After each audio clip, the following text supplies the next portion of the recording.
ضيفي في الحلقة الثانية من جو تولك هو واحد من أفضل المدافعين العرب في العالم، نحت اسمه من ذهب في أوروبا.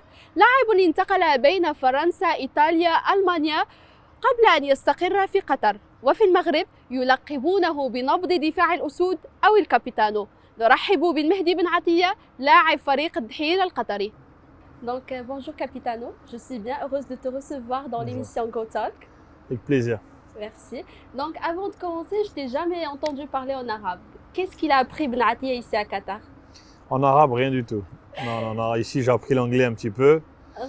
Et voilà, c'est suffisant. Quelle carrière étonnante, machallah. Tu as joué dans le haut niveau, commençant par Marseille, la Juve, l'AC Rome et Bayern Munich. Comment tu vis la nouvelle expérience ici avec Duhail? Oui, j'ai eu un peu de réussite durant la carrière et je suis content aujourd'hui d'être... maintenant, je suis plus à la fin qu'au début, c'est sûr. Mais quand je regarde un peu le chemin parcouru, alhamdoulilah, je suis très content de ce que j'ai pu accomplir. Après, voilà, ici, c'est une nouvelle réalité, une nouvelle vie un petit peu, avec beaucoup de changements. Surtout au début, c'était pas évident toujours de s'adapter, etc. Mais maintenant, ça fait 2 ans que je suis ici. Et à l'arrivée, voilà, j'ai que du positif. C'est vraiment une belle expérience de vie pour la famille, pour mes enfants surtout, pour moi-même. Donc voilà, je me sens bien. Je suis en fin de contrat dans maintenant 3 mois. Donc j'arrive bientôt à la fin de cette aventure, mais je pourrais vraiment dire que du positif. Oui, on va parler de ça après. Mais entre toutes ces équipes, quelle est l'expérience qui va rester gravée dans la mémoire de Ben Atia? C'est difficile, mais honnêtement, chaque étape a été importante pour moi. Parce que l'Udinese, par exemple, ça a été le début vraiment de ma carrière. On a cru en moi, on m'a lancé, j'avais 23 ans. Donc je suis resté 3 ans là-bas et ça m'a lancé dans le grand bain. La Roma, je pense que ça a été un peu l'explosion au haut niveau où vraiment je me suis mis à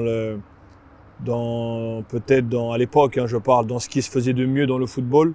Donc j'ai eu pas mal de grands clubs qui sont vraiment venus me chercher. Après, je choisis le Bayern de Munich avec Pep à l'époque, Guardiola, qui était peut-être l'équipe la plus forte en Europe.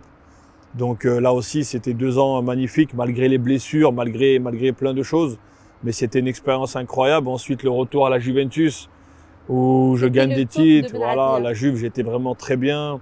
Ma famille était super bien en Italie aussi. C'est un pays que j'adore. Tout le monde sait que l'Italie, c'est un peu ma deuxième maison. Donc forcément, beaucoup d'expériences, beaucoup de choses positives à retenir de cette carrière. Alhamdoulilah, je me considère vraiment un privilégié parce que j'ai eu la chance de vivre beaucoup de grandes choses, de grandes émotions. Mais voilà, la Juventus, je suis resté 2 ans et demi. C'est vrai que c'était assez particulier. Ouais. Donc, Duhail a dernièrement eu une déception en sortant de la Coupe du Monde des clubs. Qu'est-ce qui s'est passé? On a joué contre une belle équipe égyptienne. Je pense qu'en première mi-temps, malheureusement, on n'a pas été le vrai Duhail, les vraies équipes qu'on est capable d'être de temps en temps, avec de la personnalité. On a manqué un peu de culot, on a peut-être trop respecté l'adversaire aussi. Un peu l'engagement, le fait d'être dans cette compétition, il y avait beaucoup de jeunes joueurs aussi. En tout cas, on n'a pas été au niveau en première mi-temps. En deuxième mi-temps, on a été beaucoup mieux. Malheureusement, sur une erreur bête, on prend un but et on n'a pas réussi à égaliser, même si à la fin, je pense qu'on aurait mérité au moins d'égaliser. Mais je pense qu'à l'arrivée, avec le deuxième match également, cette belle victoire, on retiendra, je pense, du positif de Duhail de cette compétition. On aura montré qu'il y a du niveau aussi au Qatar, que la Ligue est en train de progresser. Et à l'arrivée, on aura quand même fait bonne figure, je pense. Tu espérais jouer contre le Bayern Munich? Oui, bien sûr, bien sûr. Je savais que si on gagnait, je pouvais retrouver les anciens copains du Bayern. J'étais au téléphone avec certains d'entre eux avant le match. J'aurais vraiment aimé pouvoir jouer contre eux. En plus, avec le Covid, avec tout ce qui se passe, les protocoles, j'ai même pas pu les saluer, donc j'étais un petit peu déçu. Mais voilà, c'est partie remise et j'étais très content pour eux en tout cas qu'ils aient remporté ce trophée. Donc votre nom a été dernièrement lié par la presse italienne qui a indiqué à plusieurs reprises que Ben Atia va quitter Duhail pour signer à l'AC Rome ou Parme. Est-ce que c'est vrai? Non, il y avait des contacts. J'ai eu quelques entraîneurs en Italie, j'ai eu aussi quelques directeurs sportifs. Il était peut-être question d'un départ au mois de décembre. On avait ouvert la porte à un départ. Donc voilà, je regardais un peu ce qui se faisait autour de moi et l'Italie, évidemment, m'a de suite sollicité. Ça fait très plaisir. Ça fait très plaisir de voir que ce que j'ai fait là-bas n'a pas été oublié. Ça m'a fait vraiment chaud au cœur. Après, j'en ai parlé un peu avec ma famille et pour les enfants qui sont scolarisés, etc., c'était pas la meilleure solution de partir en janvier. Voilà, c'était pas facile. Puis en plus, ici, on avait encore quelques objectifs à jouer. Maintenant, on avait la Coupe du Monde des clubs qui est passée. On a la Champions League au mois d'avril qui va arriver. On a le championnat à finir. On a la Coupe du Qatar aussi, on a une finale à jouer aussi bientôt. Donc voilà, il y avait plein de choses qui ont fait que c'était pas le bon moment. Donc voilà, maintenant je suis libre, je suis en train de discuter avec des clubs italiens déjà pour l'année prochaine. Non, ça c'est une exclusivité pour GoTalk. Non, pour l'instant, toutes les choses qui sortent dans la presse, 9 fois sur 10, ça ne va jamais se faire. Ça c'est toujours comme ça dans le football. Donc il n'y a pas d'AC Rome ou Parme? Non. Pour l'instant, j'ai reçu deux offres de 2 autres équipes en Italie. La Juve peut-être. La Juve, ils sont bien. La Juve, le directeur est un ami, donc s'il veut m'appeler, c'est pas difficile. Non, mais je parle avec des équipes, étant donné que je suis libre, donc c'est normal. Mais je me concentre plus sur la fin de saison avec mon équipe. J'ai envie de bien finir et je vais prendre la meilleure décision ou dans le golf, peut-être rester encore dans le golf ou peut-être un retour en Italie au mois de juin. En tout cas, pour l'instant, vraiment, c'est pas ma priorité. J'ai vraiment envie de bien finir la saison. Oui. À part l'Italie, il y a des autres? Oui, je parle avec 2 clubs aussi en Turquie. Mais le plus avancé, c'est avec des clubs italiens. Donc, espérons vous voir une autre fois en Italie. Ouais, pourquoi pas, merci. Inch'Allah. Mais quand est-ce que Ben Atia peut finir sa carrière, peut s'arrêter? Quand j'en aurai marre. Si je vais en vacances. À quel âge, par exemple? Aujourd'hui, je vais arriver sur mes 34 ans. Quand on voit des joueurs aujourd'hui, bien sûr, je ne suis pas du tout de leur niveau, mais je parle en termes d'âge comme Ibrahimovic ou Cristiano Ronaldo qui ont 37, 38. Je vois Gigi Buffon à la Juve, il a 42 ans. Ouais. Et il est toujours performant, il a toujours cet amour pour le football. Moi, je pense qu'il faut continuer. Maintenant, dans une carrière. Tu peux continuer à cet âge? Non, à cet âge-là, je pense pas, mais peut-être jouer encore 2 ans. Je pense que c'est plus qu'une possibilité. Maintenant, ça va très vite. Honnêtement, moi, dans ma carrière, à chaque fois, il y a eu beaucoup de rebondissements. Peut-être là, je pars en vacances au mois de juin, j'ai envie d'arrêter. Je préfère rester avec mes enfants et je vais dire, OK, merci, j'arrête. Je joue tant que j'ai le plaisir de jouer. Quand ce qui est beau, c'est d'avoir cette passion et de venir chaque jour ici sur le terrain avec beaucoup d'envie, beaucoup d'enthousiasme. Le jour où j'ai plus ça, alhamdoulilah, je peux me permettre d'arrêter n'importe quand. Donc ça, c'est... Après une grande carrière, bien sûr. Ouais, une grande carrière. Après, voilà, ça aurait pu être mieux, ça aurait pu être pire. Moi, en tout cas, je suis content de ce que j'ai fait. Bien sûr. J'ai toujours donné le maximum. Et l'avantage, quand tu t'en vas en ayant donné le maximum, c'est qu'il n'y a pas de regret. Bien sûr. Donc, c'est tout ce que je retiendrai. Après, voilà. Je ne me mets pas une limite d'âge, honnêtement. Je pense que ça ne sert à rien. D'accord. Donc, parlons sur la retraite. Est-ce que ta décision en ce qui concerne la retraite internationale est finale? Ou bien tu comptes peut-être jouer une dernière CAN, une dernière Coupe du Monde 2022 à Qatar? Non. Ça aurait été un plaisir de pouvoir jouer vraiment une Coupe du Monde une autre fois, parce que celle qu'on a eue en 2018, ça restera gravé comme le plus beau souvenir. Vraiment, pour moi, c'était quelque chose d'inoubliable. Ce qu'on a ressenti, les joueurs, le staff, d'avoir pu emmener le pays à la Coupe du Monde, c'était quelque chose qu'on n'oubliera jamais et dont on est très fiers. J'aurais aimé revivre ça, mais voilà, j'ai pris cette décision. Comme j'ai dit déjà plusieurs fois, on a beaucoup de jeunes défenseurs de qualité aujourd'hui au pays, alhamdoulilah. Donc il n'y a pas besoin de moi, tout simplement. Et comme j'ai dit par le passé, si un jour il y a une épidémie et que le Covid touche tout le monde et il manque des joueurs, s'il y a besoin de moi, je retournerai. Mais aujourd'hui, le pays n'a pas besoin, l'équipe n'a pas besoin. Je vous jure, je regarde tous les matchs, que je vois les matchs de Romain Seyss, de Naïef Aguerre, le petit de Rennes, qui est très fort, qui a atteint un niveau vraiment... Banoun, on a vu aussi Bad Banoun avec Al-Ali aussi, cette grande équipe égyptienne, Yamik, on a Feddal. Je peux vous citer comme ça il y a plein de joueurs, beaucoup de joueurs qui ont vraiment, machallah, un très très bon niveau, qui ont vraiment tout pour bien faire dans cette équipe. Donc voilà, moi je suis aujourd'hui un observateur, je suis là, je suis supporter, j'observe et ça me va très bien. Je n'ai pas encore décidé vraiment dans quoi je vais me tourner après la carrière de joueur. Je sais que ce sera dans le football. Après, que ce soit dans les bureaux ou sur le terrain en tant que coach, sportif, peut-être directeur, voilà, c'est des choses qui me plaisent, beaucoup de choses. De toute façon, autour du football, ça peut que me plaire parce que c'est ma passion. Mais pareil, je n'ai pas encore réfléchi à ça exactement. Pour l'instant, on vit un peu au jour le jour, on profite de ces derniers instants de football. Peut-être que dans 3 mois, c'est fini aussi. Donc voilà, j'ai vraiment envie de profiter un maximum et on verra quand ce sera le moment. À part ça, tu n'as pas eu de contact avec le nouveau entraîneur Halilovic ou bien Si, il m'a appelé au début, il m'a appelé bien sûr quand il a signé, il m'a appelé. Moi j'étais déjà au Qatar et c'était après la CAN, quand Hervé Renard est parti.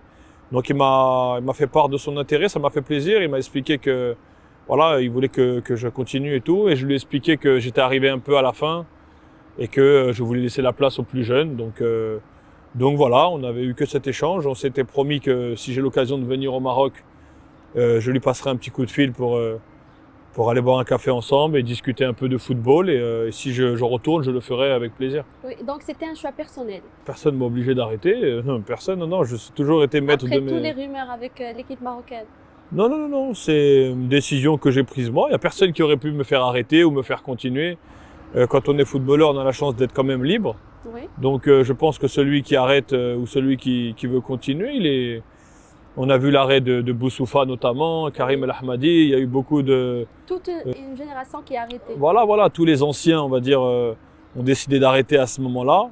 Donc voilà, c'était un choix, je pense, qu'on a fait pour laisser la place aux jeunes, à cette génération, comme j'ai dit, qui a beaucoup de talent, machallah, et c'est tout. Parlons sur Halilovic, le nouveau entraîneur et l'ancien entraîneur Renard. Quelle est la différence entre les deux? Ou si on compare les deux avec l'équipe nationale? Honnêtement, je ne peux pas vous répondre parce que je ne connais pas Halilovic. Je n'ai jamais eu comme entraîneur. Ouais. Je l'ai juste eu par message. Je connais un petit peu de réputation, bien sûr, en France. C'est quelqu'un qui est très connu, que ce soit le joueur... Et d'après la prestation de l'équipe marocaine? Après, c'est difficile de juger. Pour l'instant, ils sont en reconstruction. Bien sûr que tout n'est pas parfait. J'ai vu les matchs, moi aussi, de l'équipe nationale. Ils ont gagné des matchs, souvent un peu difficiles, dans des conditions qui ne sont pas évidentes en Afrique, on le sait. Mais je pense qu'ils vont être jugés sur les échéances qui arrivent. Voilà, la CAN, sur les qualifications Coupe du Monde. Vraiment, là, ça va être important. On ne peut pas les juger après 4 matchs. Il faut laisser le temps aussi à un entraîneur de mettre son équipe en place. Oui. Et je suis persuadé qu'il aura beaucoup de réussite. Une déclaration après le match d'Espagne en Coupe du Monde qui a fait la polémique au Maroc. Vous avez dit que quelqu'un vous a pris comme des gamins. C'était pas après l'Espagne, c'était après le Portugal. Le Portugal, oui, le match de Portugal. Donc c'était qui exactement? Il le sait, la personne qui est concernée, elle le sait. J'ai pas envie de faire. Qu'est-ce qui s'est passé? Non, il s'est passé qu'après le match de l'Iran, on a perdu 1-0, comme tout le monde a pu le voir. On n'a pas fait un grand match, on n'a pas fait un match catastrophique. On prend un but contre notre camp à la fin de match, donc c'était un scénario un peu déjà difficile à avaler. Oui. Et il y a une personne qui était avec nous dans l'encadrement qui s'est permis de nous critiquer comme ça, de dire qu'en gros on était des enfants gâtés, qu'on ne méritait pas d'être là, qu'on ne méritait pas un peu tout ce qu'on avait. Donc forcément, en tant que capitaine de groupe et en tant que père de famille, déjà j'accepte pas que tu me parles comme ça. Donc c'est tout. J'ai dit en privé devant le groupe à cette personne ce que je pensais. Et quand j'ai eu l'occasion de le dire à la télé, je l'ai dit aussi pour que ce soit bien clair, parce que j'ai toujours été comme ça, j'ai rien à cacher. Mais la personne qui est concernée, elle sait très bien de qui je parle. Les gens du groupe, les joueurs, le staff, tout le monde sait. Et si je leur ai dit en face, alors je peux le dire à la télé. Donc c'est pour ça que j'ai pu faire cette déclaration, parce que la personne savait ce que je lui reprochais avant, mais maintenant c'est passé. Et ça n'a rien que je reparle de ça une autre fois. Donc à quel point les rumeurs au Maroc ont fait mal? Non, honnêtement, moi à l'époque je voyais même pas tout.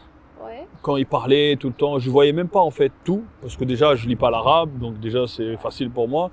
Mais il y a toujours la famille, les cousins, les parents, ils sont connectés, il y a les amis qui leur envoient des choses, et Et en vérité, au Maroc, malheureusement, même quand j'étais pas en sélection, je pouvais être en Italie, j'étais blessé, il se passait quelque chose. Ouais, mais c'est Benatia. C'est donc forcément, si tu parles de moi, tu vas avoir du buzz, tu vas faire du clic. Et je sais très bien ça. Donc, Non, mais c'est la vérité. C'était quoi la plus grande rumeur qui t'a blessé, qui a blessé Non, Benatia? blessé, honnêtement, il n'y a rien qui m'a blessé. Wallah, il n'y a rien du tout qui m'a blessé. Blessé, ça veut dire que ces gens-là, ils peuvent m'atteindre. Mais comment ils peuvent m'atteindre, des gens qui écrivent des conneries du matin au soir? Non, mais quand tu fais les choses avec ton cœur, que tu vas en sélection, pas pour l'argent évidemment, parce que tu vas pas en sélection pour l'argent, tu vas pour ton pays, que tu vas jouer blessé, que tu vas dans des conditions en Afrique parfois catastrophiques, que tu laisses ta famille, tes enfants, avec un seul objectif, donner le maximum pour le pays, pour emmener un peu de bonheur aux gens, parce que c'est ça qui te motive quand tu es en sélection. C'est pas, voilà, c'est tout. Et que c'est le maillot, c'est les gens. Et que tu vois des gens qui écrivent encore des choses fausses. Tu dis, mais c'est quoi ton intérêt en fait?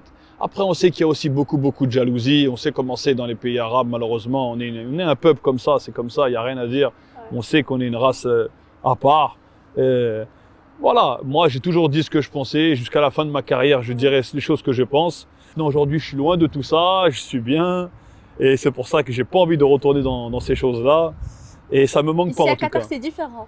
Oh, Qatar, je sais même pas s'il y a, honnêtement, je regarde même pas la presse. J'emmène mes enfants, je vais au stade, je m'entraîne. Personne ne me dérange. C'est très tranquille. De temps en temps, je donne une petite interview comme c'est le cas aujourd'hui, voilà, pour parler un peu de l'actualité du football parce que c'est ce qu'on aime. Mais je suis très loin de toutes ces polémiques. Pas beaucoup de temps pour ça. Il y a toujours une reproche sur la génération actuelle de l'équipe marocaine. Les gens disent que vous avez tous les moyens, mais vous n'avez jamais remporté une coupe. Où est l'erreur? Ouais, bah c'est vrai. La dernière CAN, on s'est fait sortir contre le Bénin. Ouais. Donc, moi aussi, j'étais sur mon banc, j'étais blessé au cou et je me suis dit, mais c'est pas possible de perdre contre le Bénin. Avec tout le respect que j'ai pour le Bénin, mais quand on voit les joueurs qu'on a, c'était pas normal qu'on ne gagne pas. Mais le football, c'est comme ça. Paris Saint-Germain, ça fait 10 ans qu'ils achètent des joueurs. Manchester City avec Pep Guardiola, ça fait plus de, 6-7 ans qu'ils ont les meilleurs joueurs de la planète, mais ils n'ont pas gagné la Champions League encore. Ouais. La Juventus, ça fait près de 15 ans qu'on n'a pas réussi à gagner la Champions League. Moi, à mon époque, on me disait qu'on avait une équipe de stars. Moi, j'ai toujours dit, ça a déplu à beaucoup de gens. Mais à mon époque, on n'avait pas de stars. Aujourd'hui, c'est différent. Tu as des gens qui sont en train de confirmer dans des grands clubs, donc c'est différent. Mais quand tu vois l'équipe, par exemple, de la Côte d'Ivoire de l'époque, Yaya Touré, Didier Drogba, Kolo Touré, Gervinho, ça c'est des stars. Ouais. C'est des gens qui sont dans des grands clubs depuis 10 ans. Le Cameroun de Samuel Eto'o. Ouais. Voilà. Il y a le Sénégal, tu prends Koulibaly, Sadio Mané. C'est pas évident devant. Voilà, il y a 3-4 grandes. Mais aujourd'hui, le Maroc a Hakim Ziyech, Hakimi, maintenant, Youssef N'Sery. Il y en a plein de jeunes joueurs, de grands joueurs. Exactement. En ce moment, la génération, comme j'ai dit, ce qui est beau aujourd'hui, c'est que moi, je prends mon époque. Ouais. J'en parlais avec des amis il n'y a pas longtemps. Moi, je jouais le mardi ou le mercredi en Ligue des Champions. Il y avait Chama qui jouait à Arsenal, Marwan. Il y avait qui était en Champions League à l'époque? J'ai pas envie d'oublier. On devait être 2 ou 3 peut-être, comme Marocains. Oui. Aujourd'hui, quand il y a la Champions League, je sais même pas quel match je vais choisir parce qu'il y a 3 Marocains. Exactement, à Séville, il y en a 3. Tu vas regarder là-bas, il y en a, là-bas, il y en a, à l'Inter, à Chelsea, il y en a partout. Oui. Donc aujourd'hui, comme j'ai dit, on a la chance d'avoir une vraie génération, mais il faut pas leur mettre trop de pression, il faut les laisser travailler, il faut les laisser le temps. Mais oui, c'est vrai que moi, le premier, j'aurais aimé soulever un trophée. C'était mon rêve, soulever un trophée avec l'équipe nationale. Malheureusement, on n'a pas réussi à le faire. C'est que forcément, il y a des choses qui n'ont pas été bien faites, ça c'est sûr. Comme quoi? Ça, si j'avais les solutions, je les aurais... Déjà, j'aurais dit, c'est moi le coach, je prends l'équipe. Non, j'ai pas les solutions, je sais pas. Mais je sais qu'on a été déçus de pas avoir gagné ne serait-ce qu'une Coupe d'Afrique ou ne serait-ce que passer le premier tour de la Coupe du Monde. On aurait aimé. Ça fait 20 ans qu'on n'allait pas à la Coupe du Monde. On a été à la Coupe du Monde. C'était déjà un pas en avant un peu assez positif. Oui. Maintenant, j'espère que la prochaine étape, ce sera gagner la CAN. C'est pas facile, mais on l'espère.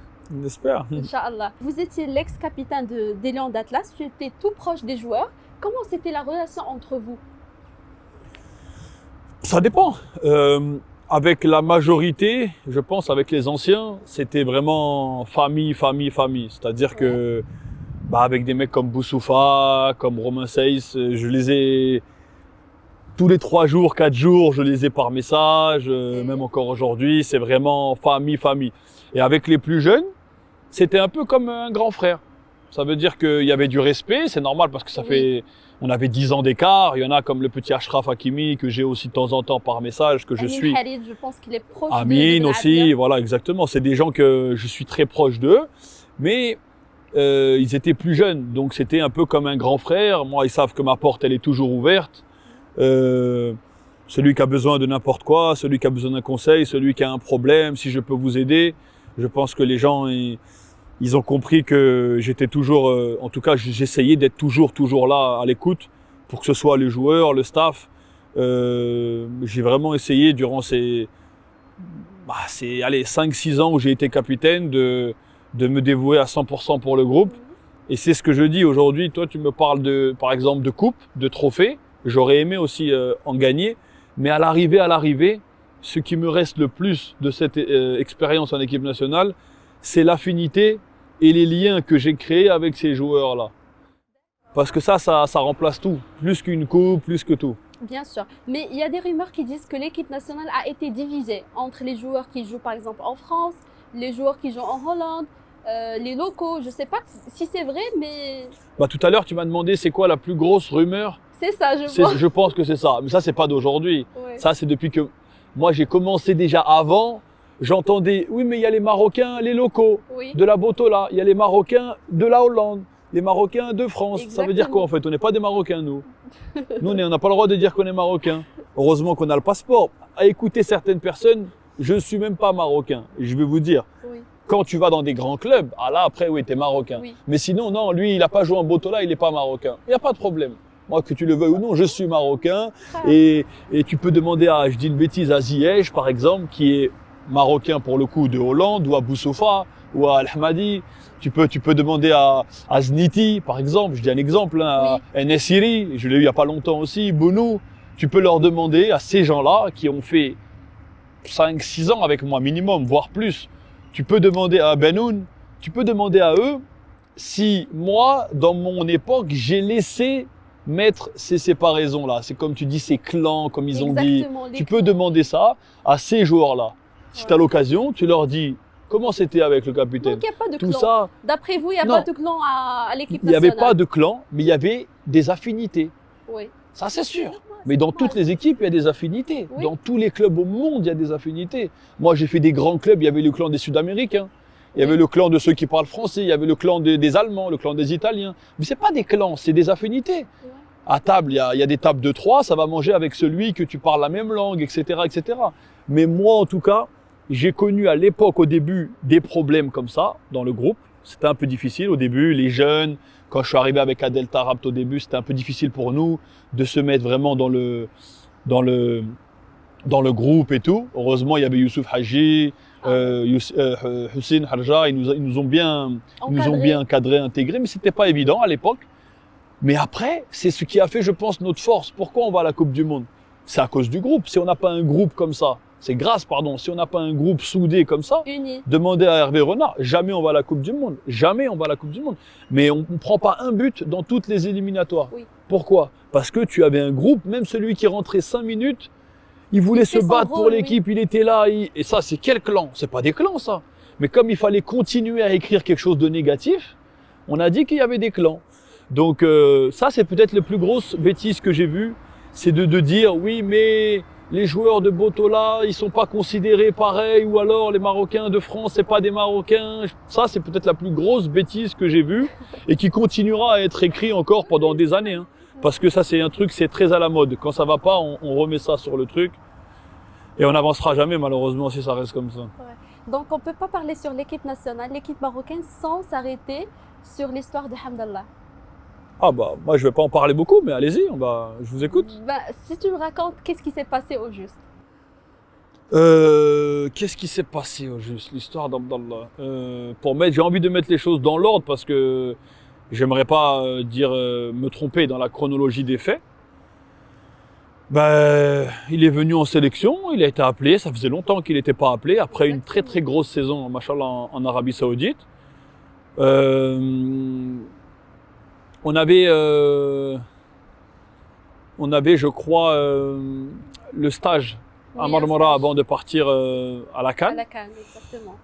Il n'a pas joué le premier match, si je me trompe pas, en tout cas pas titulaire. Il est rentré et il y avait un penalty. Oui, Il y avait un penalty. c'était entre lui et Fajr, je pense. Non, le penalty, c'était Ziyech. Qui Ziyech. tire le penalty, c'est Ziyech. Oui. En deuxième, c'est Boussoufa.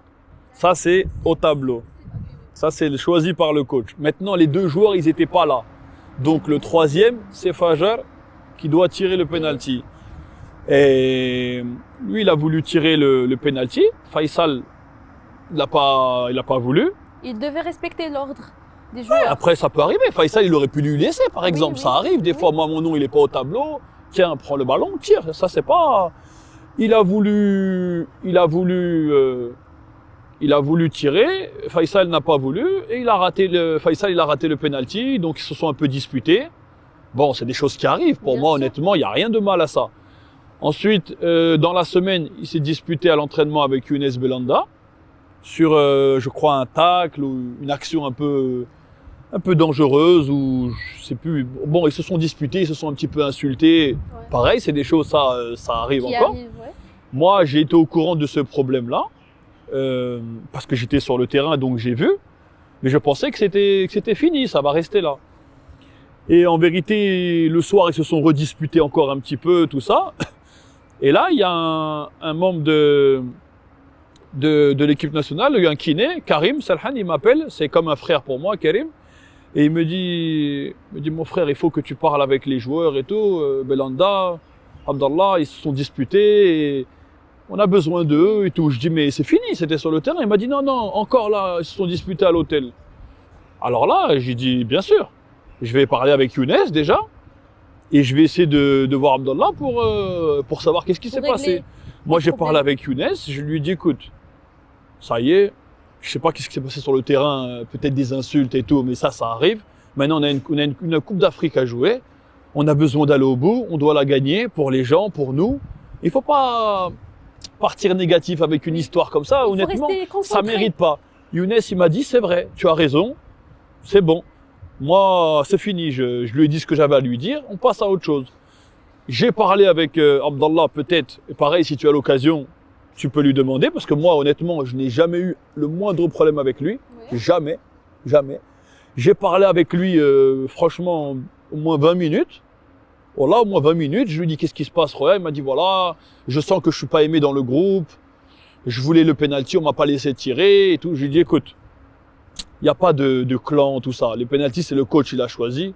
Nous, on sait que tu es un grand joueur, on sait que on a besoin de toi. Et on sait que si tu mets les buts qu'il faut, les gens ils vont te laisser les penalties et tout. Mais là, tu viens d'arriver après de longues années. C'est normal, il faut respecter les choses. Mais sache que moi, j'ai parlé avec tout le monde, il n'y aura plus de problème avec toi. Ça y est, c'est fini. Oui. J'ai parlé avec le coach, on a besoin de toi. À toi de nous montrer et de nous aider. Bien sûr. Il m'a dit ok, on a parlé un petit peu. Et honnêtement, très bien. La discussion, voilà que moi j'ai très bien passé. Oui. Je n'ai pas senti quelqu'un qui m'en veut ou qui est énervé ou t'as compris qu'il y a un problème entre nous. On est parti après le match amical. Le coach il avait donné 2 jours libres. On était libre, on est rentré un peu se promener, prendre l'air. Et quand on est revenu, on a appris que Abdallah il veut pas rester avec nous, qu'il va partir. Okay. Moi je dis comment, qu'est-ce qui se passe? Et là on me dit il va partir, il est blessé, il dit qu'il veut pas rester avec nous. Je sais pas trop, c'était un peu compliqué. Moi j'ai dit mais c'est bizarre, j'ai parlé avec lui, ça allait bien. Oui. Il m'a dit que ok, on s'est serré la main, et là on y va, c'est réglé. C'est fini. Et en fait je crois qu'il avait un souci avec le coach ou je sais pas trop. Il a décidé de partir.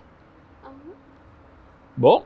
Et après, je vois dans la presse encore, c'est à cause de Boussoufa, Ben Artea, les clans des Français, ils l'ont fait des problèmes. Et moi, honnêtement, mais si je le vois, Abdallah, je lui dirais, en tant qu'ami, je lui dirais, mais regarde, pourquoi t'as pas parlé dans la presse? Pourquoi t'as pas dit que moi, j'ai toujours fait mon rôle, moi? Oui. Parce que les gens, même une histoire que je suis pas dedans, moi, Les gens, ils ont dit c'est de ma faute. Oui. Parce que c'est pas un capitaine, il a pas géré le problème. Mais quand il a décidé de quitter le stage, c'était quoi la réaction du coach Non, le du coach, capitaine? président, il nous a dit que le président, il a dit au coach qu'il va partir. Oui.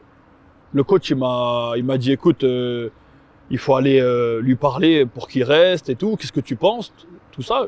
Moi, je dis, coach, ça c'est, moi, non, si vous voulez, vous, C'est votre qu'il reste et rôle, tout, apparemment. c'est vous le patron. Exactement. Moi, je lui ai déjà parlé, je lui ai dit qu'on a besoin de lui, qu'il y a personne qui a un problème avec lui. Et je vais pas encore retourner le voir pour lui dire, s'il te plaît, reste avec nous, on a besoin. On peut pas, on n'est pas ici, on n'est pas une bande de, c'est quoi, c'est le football ici. On Exactement. peut pas faire ça. Je dis, mais non, vous, si vous voulez aller le voir, s'il vous plaît, reste. Ok. Je pense que le coach, il est parti. Lui, je pense qu'il avait pris sa décision. Et moi, je la respecte. Moi, je respecte. Peut-être que lui, il se sentait pas bien. Moi, j'étais au Bayern de Munich. J'ai souvent dit que je me sentais pas bien dans le groupe. Oui. J'étais toujours blessé, le pays, j'étais pas bien acclimaté. Peut-être que lui, il connaissait pas bien le groupe, ça lui a fait la même chose. Moi, ça, je le comprends.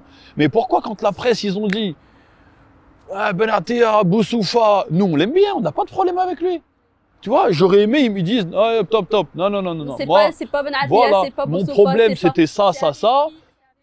Non, mais surtout dire que moi, j'ai pris le temps de lui parler. Exactement. En tant que capitaine, et en plus, même si je suis pas capitaine, je lui aurais dit, allez, ça y est, t'inquiète pas, on a C'est pas besoin de très toi. bien. Et j'étais un peu déçu de ça. J'étais un peu déçu que il m'a laissé au milieu des critiques, mais j'ai l'habitude, donc je m'en fous. Hein, ça va pas empêcher de faire ma Coupe d'Afrique. Et non, honnêtement, je m'en fous. Mais je me suis dit, c'est pas bien parce que moi, je suis venu te voir, j'ai parlé avec toi, je t'ai fait comprendre que j'ai besoin de toi.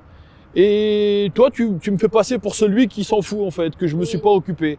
Donc pour moi, c'était pas correct. Maintenant, moi, je lui souhaite que la réussite, voilà, que du bonheur. Et si j'ai l'occasion de le revoir, peut-être jouer contre lui ici en Champions League ou quoi, je lui dirai, ouais, c'est pas correct. Après, voilà, moi, ça reste un joueur il met 40 buts par saison. C'est dommage. Je pense que ça aurait pu être une valeur ajoutée pour la Exactement. sélection.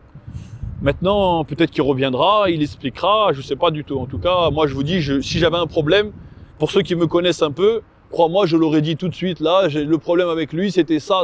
Oui, Moi, j'ai pas de problème avec lui honnêtement. et j'ai jamais eu un souci avec lui. Et donc, voilà. Donc, puisqu'on n'a pas assez de temps, je vais te poser quelques questions. On va le faire très vite. Ok. Donc, on va imaginer que tu as tombé dans des différentes situations et tu auras besoin de l'aide d'un joueur ex-camarade. Donc, tu étais invité à un gala et tu devrais porter une tenue classe.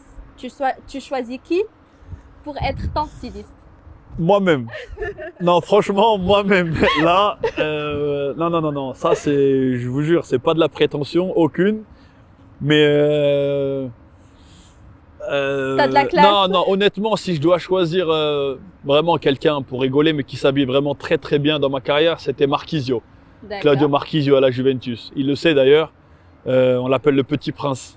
Oh. Le prince de Turin, toujours très très très élégant. Très chic. Très chic, très très chic. D'accord. En partant à cette gala, à qui tu confies la garde de tes enfants? Ah, mes enfants, Tu devrais partir avec ta femme. Donc, voilà. Romain Seyss. Romain Oh. Seyss, vraiment quelqu'un de grande confiance. Ouais, franchement, Romain, c'est un mec comme ça. un mec calme. Carré, calme, Oui. patient, très très patient, il s'énerve jamais.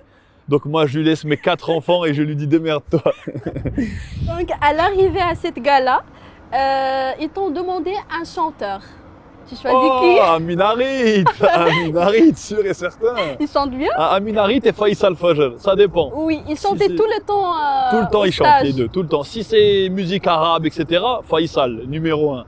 Si c'est un Le- peu de musique, exactement. Si c'est musique rap français, tout ça, je prends Amin Harit sans réfléchir.